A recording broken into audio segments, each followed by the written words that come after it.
नमस्कार। श्री सोमनाथ संस्कृत यूनिवर्सिटी दूरवर्ती शिक्षा प्रकल्प अंतर्गत डिप्लोमा इन मंदिर व्यवस्थापन अभ्यासक्रम में आपका स्वागत है। आज हमारा विषय है प्रश्न पत्र 1 के अंदर जो तीसरा यूनिट है आपका पंचांग परिचय। इस विषय का आज हम परिचय प्राप्त करेंगे। जैसे ही पंचांग शब्द हम सुनते हैं तुरंत ही हमारे दिमाग में यह विषय उपस्थित होता है कि पंचांग ज्योतिष से जुड़ा हुआ विषय है। और हाँ, यह सही है कि पंचांग जो है वह ज्योतिष विषय से जुड़ा हुआ है। हमारे दैनंदिन उपयोग में पहले पंचांग का अति महत्व था, लेकिन आजकल उतना महत्व पंचांग का नहीं रहा। तो यहां पर 3-4 तथ्य ऐसे हैं जिनको हमें देखना ही चाहिए।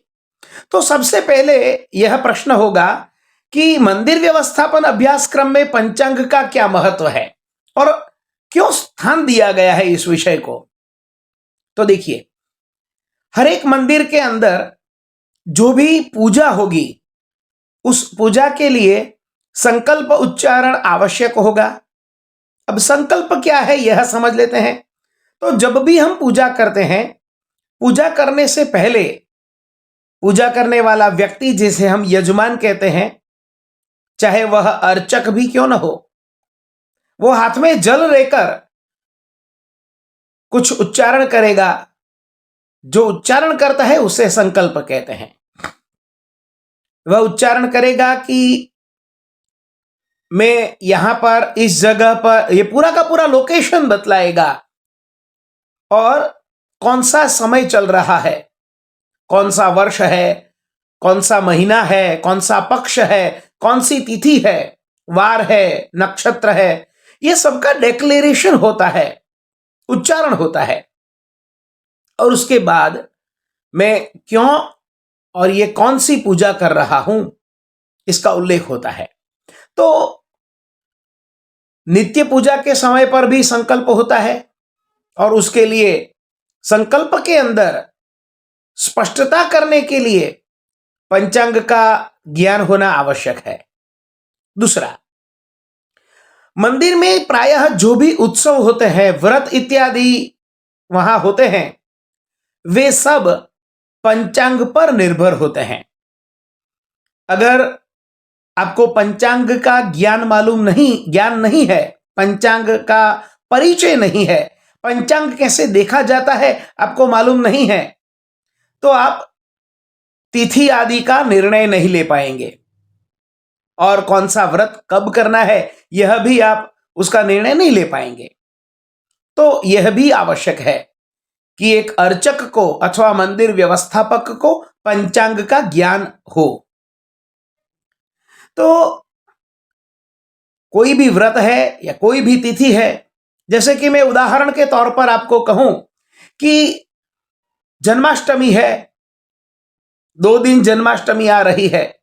ऐसे समय में आप कौन सी जन्माष्टमी, यानी श्रावण कृष्ण अष्टमी को जन्माष्टमी का पर्व मनाया जाता है, और ऐसे में 2 समय पर 2 दिन के लिए श्रावण कृष्ण अष्टमी है, तो कौन सी अष्टमी का आप ग्रहण करेंगे।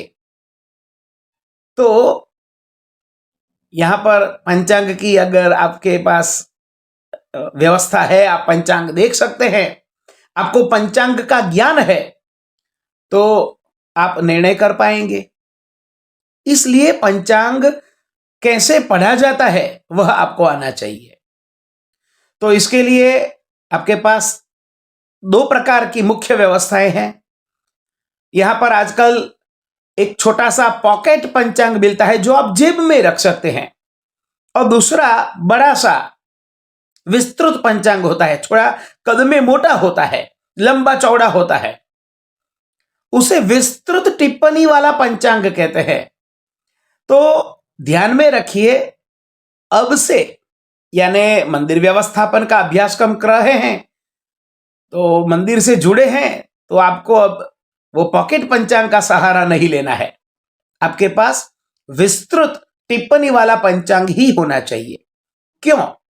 क्योंकि विस्तृत टिप्पणी वाला पंचांग आप खोलते हो तो वहां पर व्यवस्था ऐसी होगी कि ऊपर जो टाइटल होता है पृष्ठ के सर्वोत्तम भाग पर, उसके टॉप पर कौन सा वर्ष चल रहा है, माने विक्रम संवत कौन सा है, शक संवत कौन सा है, कौन सी ऋतु चल रही है, कौन सा महीना चल रहा है, कौन सा पक्ष है, उत्तरायण है या दक्षिणायन है, इसका सबका वहां पर उल्लेख होता है। और नीचे नीचे पूरे के पूरे लेफ्ट एंड राइट पेज, दोनों पेज पर एक ही दिवस की पूरी विगत वहां पर आपको दिखाई देगी। माने पंचांग जब आप वो टिप्पणी जब खोलोगे तो लेफ्ट पेज और राइट पेज दोनों पर ऊपर की एक ही लाइन में पूरी की पूरी एक दिवस की विगत आपको प्राप्त हो जाएगी। वहां पर सबसे पहले आपको जो प्राप्त होगा वह उदित तिथि का कॉलम होगा। सूर्योदय के समय कौन सी तिथि चल रही है, जो तिथि चल रही है उसको उदित तिथि कहते हैं और उदित तिथि को ही मान्य और ग्राह्य गिना जाता है। अब प्रश्न यह होता है कि उदित तिथि क्या है। तो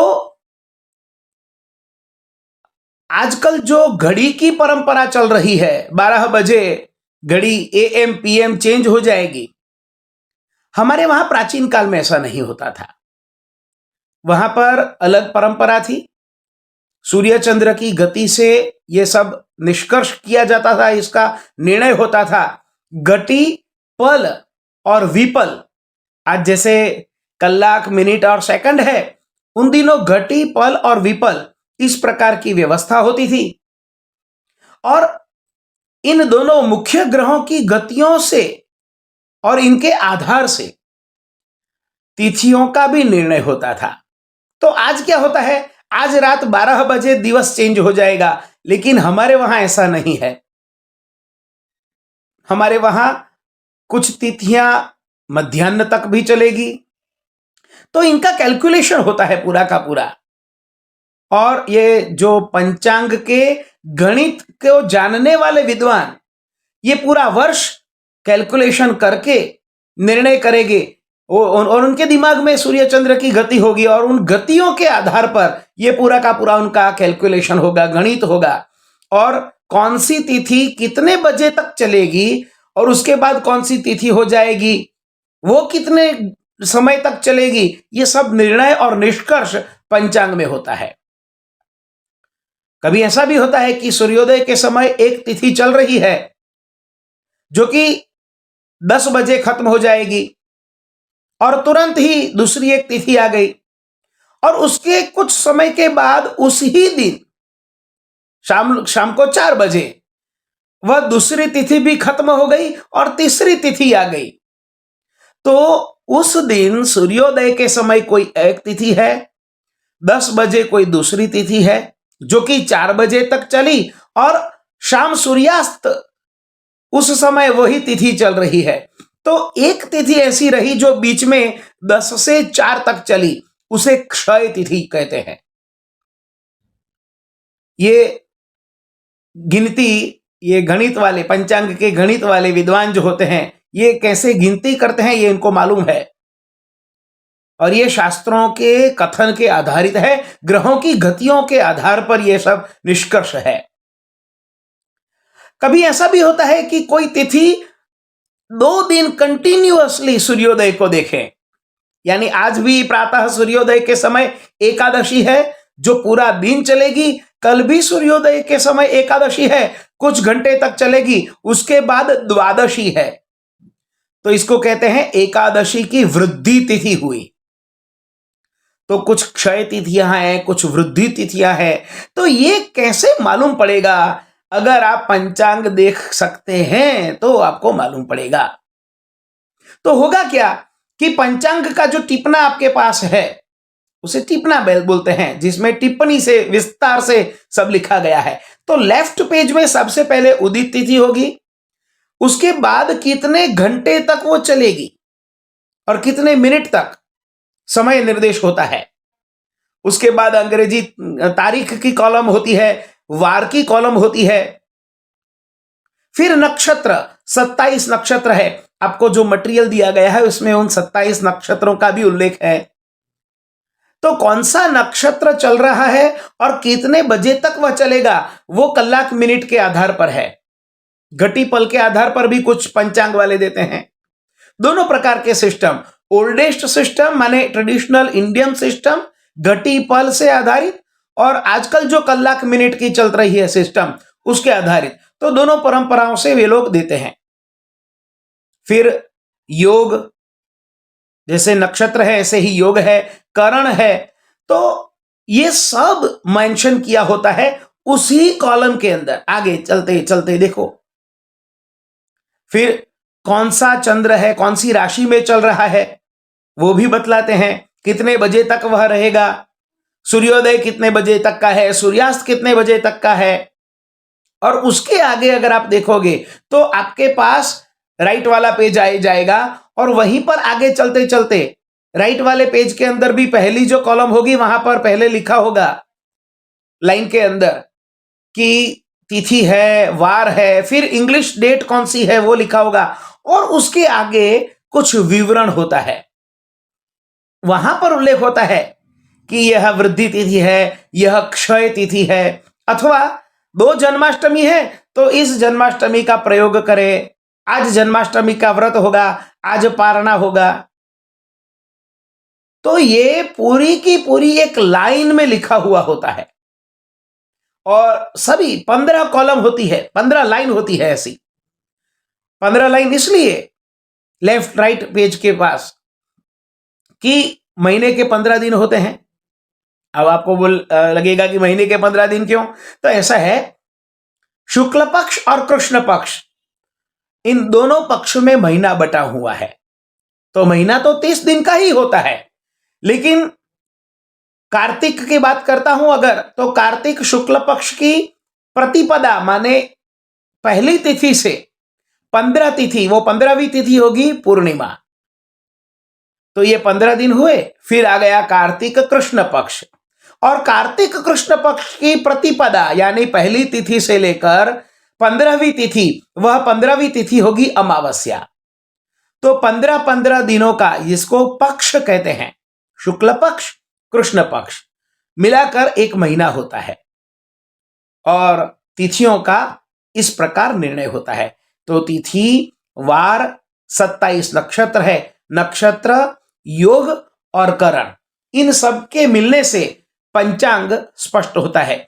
इसी को पंचांग माने 5 अंग, जिस व्यवस्था के 5 अंग है, तिथि, वार, नक्षत्र, योग और करण, 5 व्यवस्थाएं जिसके अंदर है वह पंचांग।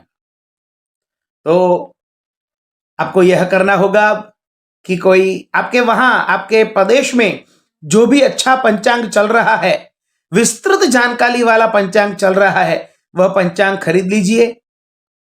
वहां पर जैसे मैंने कहा, सबसे पहले टॉप पर देखिए, महीना, इंग्लिश महीना भी मेंशन किया होगा, भारतीय महीना भी मेंशन किया होगा, इंग्लिश ईयर माने 2022 वहां पर मेंशन किया होगा, और वहां विक्रम संवत और शक संवत भी मेंशन किया होगा, और उसके नीचे 15 दिनों की व्यवस्था होगी। लेफ्ट पेज और राइट पेज की पूरी एक लाइन एक दिवस की पूरी व्यवस्था आपको बतलाएगी। तो इस प्रकार पंचांग का ज्ञान हमने प्राप्त किया। आशा रखता हूं इस व्याख्यान से पंचांग से जुड़े कुछ तथ्यों को आप जान पाए होंगे। धन्यवाद।